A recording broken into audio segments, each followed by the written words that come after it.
Boa tarde, Paulo. Boa tarde, João Pedro, meu amigo Petrútico. O Paulo Henrique Curi Dias, também conhecido como Quito, para os mais próximos.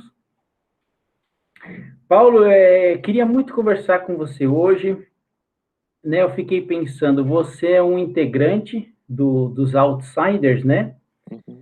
E uma pergunta que eu queria fazer para você, para a gente começar a nossa conversa, é a seguinte: o que características que você tem como psicólogo, como clínico, como estudioso da cultura que fazem você se encaixar nesse grupo de um outsider, que faz Uhum. com que você não esteja no mainstream. Tá bom. Como- Bom, acho que a primeira coisa é que eu sempre fui um outsider na vida, né? Eu nunca não fui um outsider. Não- Eu não tenho essa experiência de pertencer propriamente a um lugar, o que, de um lado, né, biograficamente, uma questão que trouxe sofrimentos, mas também me deu uma possibilidade de estar na vida, de estar no trabalho, estar nos estudos, posicionado de uma forma diferente, em que eu não fique tão identificado, né, com aquilo que já está determinado.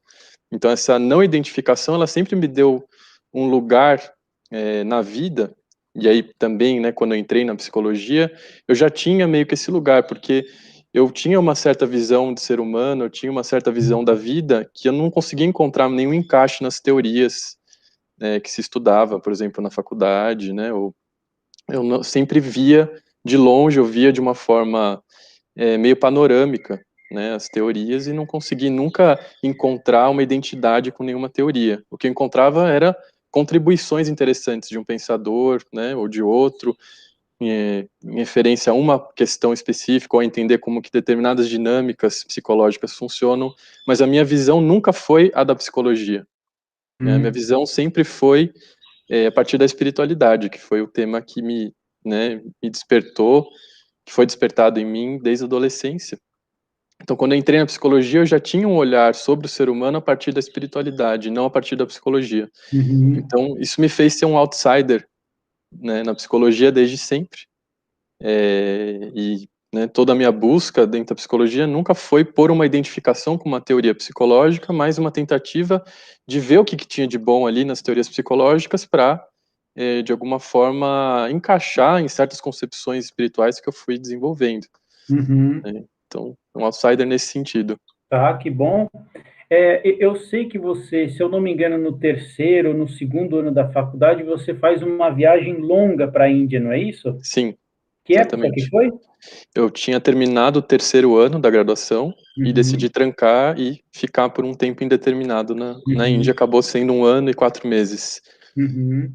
E eu sei que quando você volta de lá, você escreve uma iniciação científica com o professor Gilberto Safra, cujo Sim, título é Sobre Pontos e Linhas, não foi sim, isso?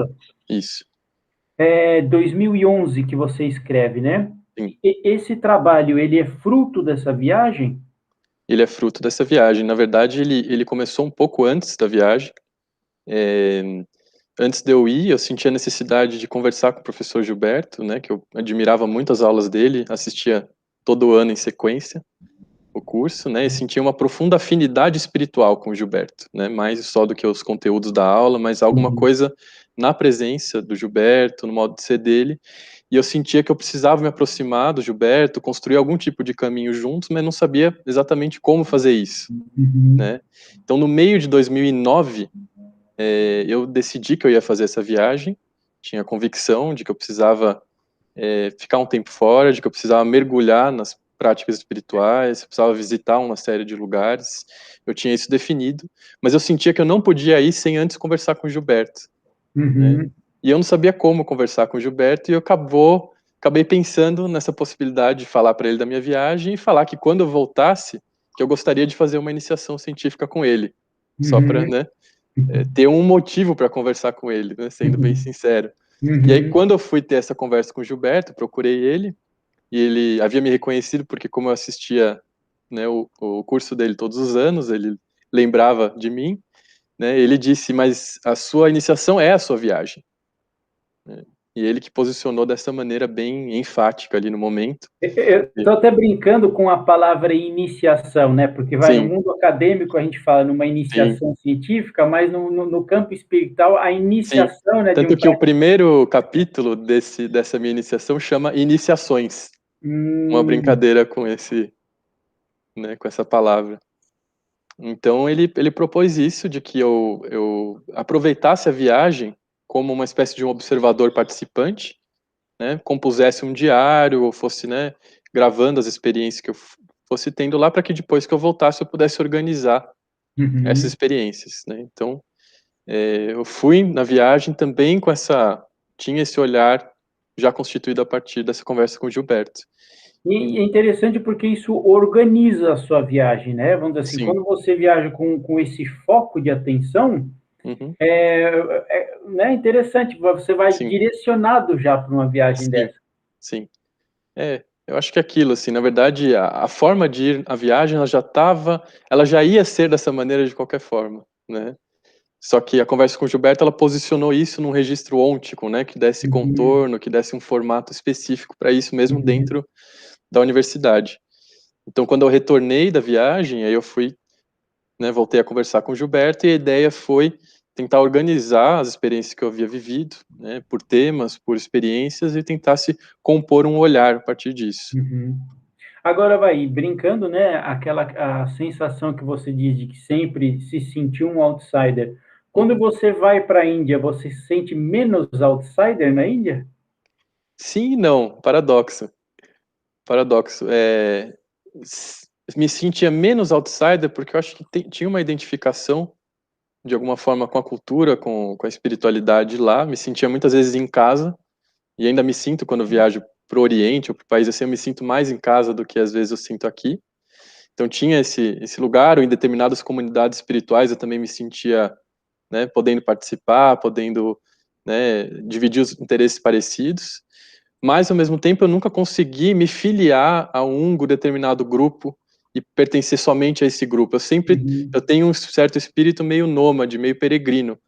Eu não consigo ficar tanto em uma só, né, atividade, uma só instituição, porque eu sinto que de alguma forma eu estou deixando de desfrutar de aspectos importantes de outras. Então, uhum, meu lugar na viagem foi esse. Eu, né, participava de várias comunidades, mas eu nunca me encaixava em uma só.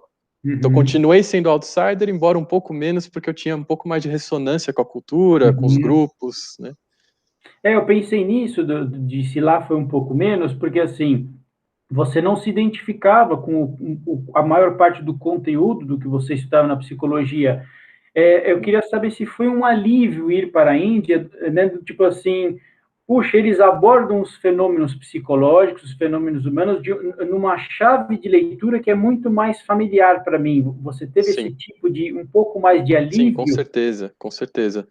Existe uma certa meta nos caminhos espirituais, uma direção que vai muito para além, né, daquilo que normalmente a psicologia ocidental ou a vida da modernidade ocidental costuma ter como meta, né? Então, Uhum, quando você tem uma certa direção de um caminho a se buscar, de um crescimento espiritual, né, na direção não só de um bem-estar psicológico ou de resolver neurose, coisa assim, mas você tem uma direção no sentido de mergulhar no infinito, de participar, né, do absoluto, de desenvolver, né, um certo posicionamento existencial para além de si, isso dá um fôlego muito diferente.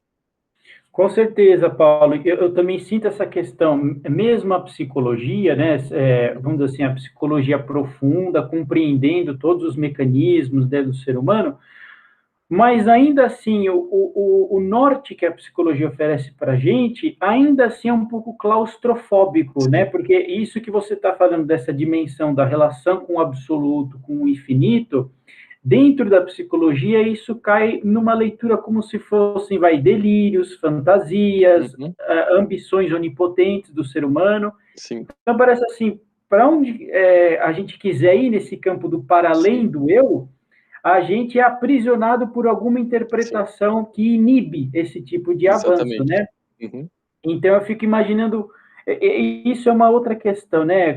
como fazer uma intersecção, vai, de uma, se você, nós estamos falando de um encontro entre águas aí, né? Então, vai, você está no mundo ocidental, com esse pensamento mergulhado aqui num pensamento pós-moderno e para nós um pouco claustrofóbico, você traz novas referências completamente diferentes dessa. E eu fico pensando, eu li todos os seus trabalhos até hoje, de alguma forma os seus trabalhos tentam dar conta dessas duas perspectivas, tirar o melhor delas, né, e fazer encontrar um ponto de intersecção. Como tem sido, fazer esse trabalho de negociação, de encontro entre essas duas correntes tão distintas? Sim. Bom, eu acho que a minha adolescência me salvou, né, de ficar preso no pensamento ocidental, no pensamento da modernidade, porque eu vivia uma claustrofobia, um sufoco existencial muito grande, e eu precisei buscar alguma coisa que escapasse, porque eu tinha consciência de que nada no mundo, das gratificações do mundo, iria me satisfazer. Então, né, fui buscar, de alguma forma, um sentido que escapasse a isso. Então, eu acho que à medida que eu busquei isso cedo na minha vida, eu entrei, né, nesse caminho, eu pude dialogar com a faculdade, com as tradições do Ocidente, já muito inspirado e já com muito fôlego de saber que existia algo para além disso, né? Uhum. Existiam possibilidades superiores ou mais aprofundadas, a possibilidade de estar no mundo. Então, eu nunca entrei totalmente, né, no pensamento ocidental, com seus limites, na modernidade. Falando ocidental, oriental, muito genérico, né? Mas Uhum. Uhum. obviamente que isso é mais complexo e nuançado, Uhum. mas, né, assim, pelo menos é esse tipo de conhecimento que a gente tem na faculdade, né, e que se costuma estudar. Então, e ao mesmo tempo eu fui percebendo que muito, né, daquilo que se via no mundo espiritual, daquilo que, né, se compõe na espiritualidade dos dias de hoje, até mesmo no Oriente, também tinha muito problema, né, Uhum. também tinha muitas coisas complicadas, coisas que eu não achava legais, né, e aí eu sentia que muitas vezes aquilo que a psicologia ocidental estuda poderia, inclusive, ajudar a entender, né, o que não Uhum. estava legal nesses outros fenômenos. Então, Só uma coisa, acho legal frisar isso, né? É interessante isso que você está falando, que não é que você romantizou o Oriente, né? Porque a gente tem um no pouco começo, disso, sim. né? No começo, sim. Uhum. Até eu ir para lá. Até eu ir para Uhum. lá, eu romantizava mais. Uhum. Né? Mas lá eu vi muita coisa que eu achei complicado, né, problemático nesse sentido. Porque o equívoco é interessante isso, ele não é do Oriente ou do Ocidente, o equívoco é do campo humano, né, Paulo? Sim. Então, tanto faz onde se estiver, a gente vai ter essas confusões, vamos dizer assim, né? Uhum. Sim, exatamente.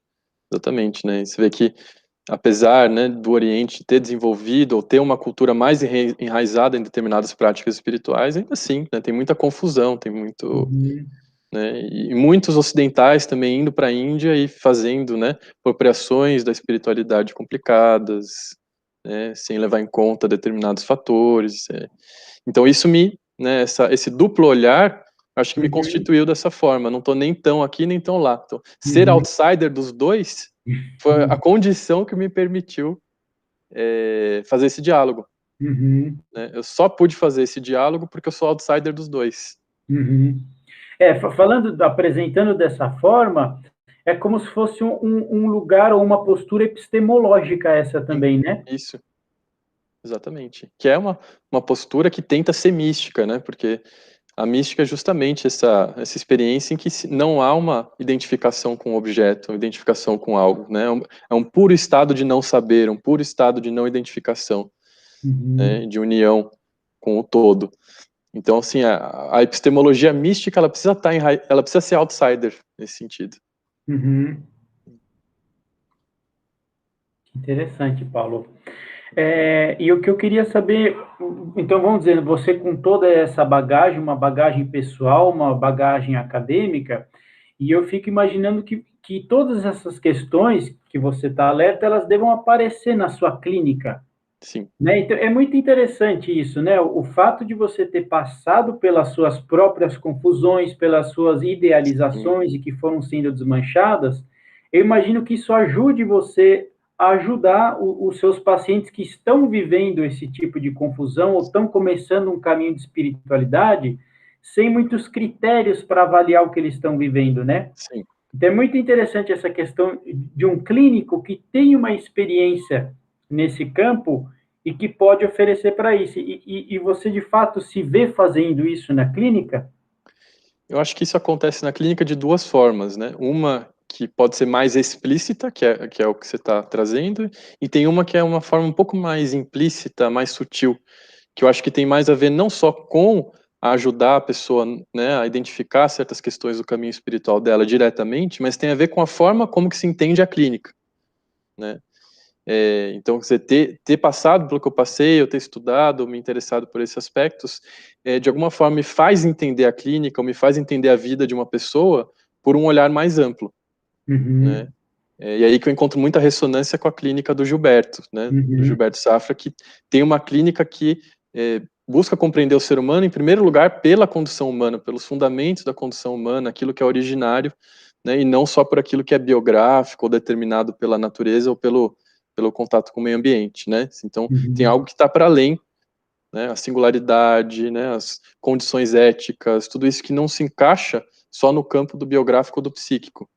Então, uhum, isso é uma forma de ver a clínica a partir da espiritualidade que você consegue enxergar não só a vida da pessoa, a biografia da pessoa, o que ela viveu, assim por diante, mas você enxerga algo do ser da pessoa que não está só contido nessa biografia, ou que não é só determinado pela biografia, né? Tem uhum, algo do ser de cada pessoa que é espiritual, que é sagrado, né? E que então você enxerga o ser humano dessa forma, você entende qual que é a relação que aquela pessoa estabelece com o sagrado e de que forma o sagrado quer se encarnar naquela pessoa, né? Então, essa é uma forma de entender a clínica por esse ângulo. E, uhum, aí, de uma maneira mais explícita, sim, eu diria que eu tenho recebido muitos casos, acho que hoje está muito mais presente na cultura, a possibilidade das pessoas participarem de caminhos espirituais, né? Vários tipos, né? De xamânicos, é muito comum hoje em dia, ou de grupos, né, ligados ao hinduísmo, ao budismo, enfim, uma série de caminhos espirituais que são mais frequentes hoje em dia, e que você vai podendo reconhecer na relação que aquela pessoa vai estabelecendo com essas práticas, né, em que medida ela está conseguindo fazer um uso dessas tradições, um uso dessas práticas, no sentido de ir para além de si mesma, ou às vezes está fazendo um uso dessas práticas no sentido de se tamponar, ou de se dissociar de si mesma, ou de, né, se fragmentar, coisa assim. Tenho recebido muitos casos, né, de uhum, pessoas que tiveram surtos próximos de uma psicose, né, decorrentes de uma prática espiritual, decorrentes, né, ou né, que a pessoa está revestida de um vocabulário espiritual e entra nesse tipo uhum. de situação psicológica. Então, aí dá para, a partir desses conhecimentos, dá para, de alguma forma, ajudar a conduzir, né, ajudar a pessoa a visualizar certos aspectos que ela estabelece nessa relação com o caminho espiritual. Uhum. Eu fico pensando que hoje em dia, né, em alguns casos, o psicólogo talvez ocupe um pouco um lugar de xamã, né? Sim. E por que que eu estou pensando isso, né? Porque antes, qualquer pessoa, antes eu estou pensando, sei lá, 200 anos atrás, 100 anos atrás, Uhum. para trás, né? Quando uma pessoa queria, buscava um caminho espiritual, ela obrigatoriamente tinha que buscar uma escola para viver aquela Sim. experiência. A gente sabe que todas as escolas tinham tradições, critérios de avaliação do processo espiritual, Uhum. exercícios, etapas a serem percorridas, né? Até, se eu não me engano, aquele João Clímaco, né, no cristianismo, fala Sim. da escada Sim. ascética, né? Então, Sim. já tem, na tradição espiritual ocidental, oriental, tem esses passos do percurso de um praticante, né? O que acontece hoje em dia, né, Paulo, a gente está nesse momento em que o conhecimento ele extravasa Uhum. as traduções, né? A gente tem acesso a conhecimento para fora de escolas e a gente vai vendo pessoas fazendo um caminho muito autônomo, muito autodidata, né, na Sim. espiritualidade, e elas não têm nenhum acompanhamento, Uhum. né? Ou o acompanhamento, às vezes é isso, é uma pessoa que ela gosta, ela acompanha no YouTube, e aí tem outra pessoa que fala alguma coisa, e ela vai fazendo essa costura com Sim. várias coisas, e muitas vezes o que ela pega daqui epistemologicamente entra em choque com o que ela pega dali, Sim. mas ela não consegue discriminar. Então a pessoa vai sendo Uhum. atravessada por um monte de forças, né, e de Sim. conhecimentos que ela não sabe integrar.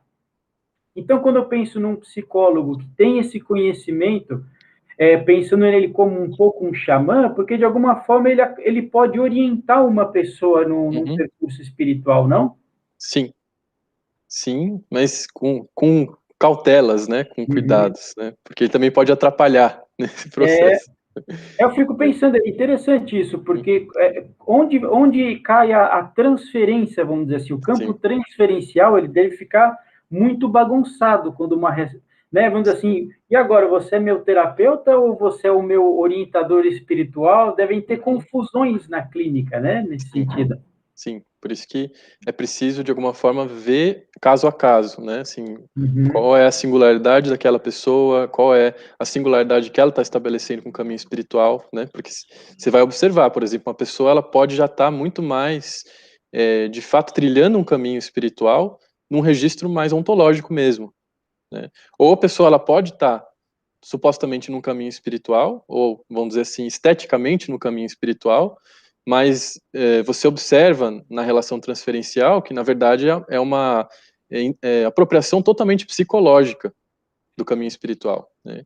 Então, isso precisa ser identificado, né? O clínico uhum, precisa identificar, peraí, né? Qual o tipo de relação que a pessoa está estabelecendo com essa prática, né? E aí, uhum, dependendo do momento em que a pessoa está no percurso, é claro que o posicionamento, né, do terapeuta que vai trabalhar com isso, ele tem que ser diferente, né? Tem que ser diferente, numa visão, uma pessoa que esteja numa ligação ainda mais psicológica com o caminho espiritual, isso é um trabalho mais interpretativo, um trabalho, né, na transferência, de identificando os afetos que estão conectados, né, essas identificações e assim uhum, por diante. Já num uhum, caminho mais ontológico, o trabalho não é tanto de interpretar, né, mas é de abrir, é de conduzir, de ir, né, ajudando a pessoa a sustentar a espiritualidade que quer nascer nela, uhum, né. Aí é um outro tipo de trabalho. tá. Então Bom, precisa ser muito. Paulo, É, não entendo, muito preciso, né? Tudo muito sutil. O que eu queria saber para a gente finalizar, Paulo, eu sei que você fez recentemente, você defendeu um doutorado e eu imagino que você trabalhe, cite muitas situações disso que você está me falando. Estou sim. pensando no público que queira conhecer mais do seu trabalho, entender mais o que você está falando, essa amostra que Uhum. você deu. Qual que é o título do seu doutorado e do seu mestrado também para as pessoas poderem procurar e Uhum. entrar em contato? Tá bom. Meu mestrado, ele foi sobre a vida de um místico da Índia chamado Ramakrishna, que foi um místico que eu adoro, eu tenho uma grande admiração pela vida dele. E então meu mestrado foi uma leitura, né, da biografia dele, discutindo essas questões, e se chama Ramakrishna, dois pontos, uma investigação clínica da experiência mística. Uhum, E aí o meu doutorado foi, vamos dizer, um aprofundamento das questões que eu levantei nesse mestrado, mas aí de uma forma mais polifônica, né, mais dialógica, um pouco mais densa do que no mestrado. É, inclusive, um dos místicos que eu pude estudar no doutorado foi um monge japonês do Zen budismo, chamado Hakuin, que foi muito importante no contexto da tese, né? Depois, uma outra uhum. entrevista, eu posso explicar melhor. Ah, que legal. Podemos fazer uma segunda parte. Sim. E o doutorado ficou com o título do O Reflexo Inapreensível, Diálogos Transdisciplinares entre Mística e Clínica Psicanalítica. E Uhum, ambos estão na página de teses da USP. perfeito, Paulo. Então, ótimo. Vamos encerrar por aqui. Eu acho que por hoje Então, foi bom. E como você levantou a bola, vamos fazer uma próxima e a gente investiga talvez esse vamos, místico que você falou. vamos sim. Tá bom? Obrigado por me entrevistar, por levantar essas questões, me fazer rever minha vida. Obrigado a você por toda a generosidade em expor tudo isso para a gente. Imagina. É bom que vai ficar documentado. Obrigado, Paulo. Obrigado, João. Tchau, tchau. Tchau.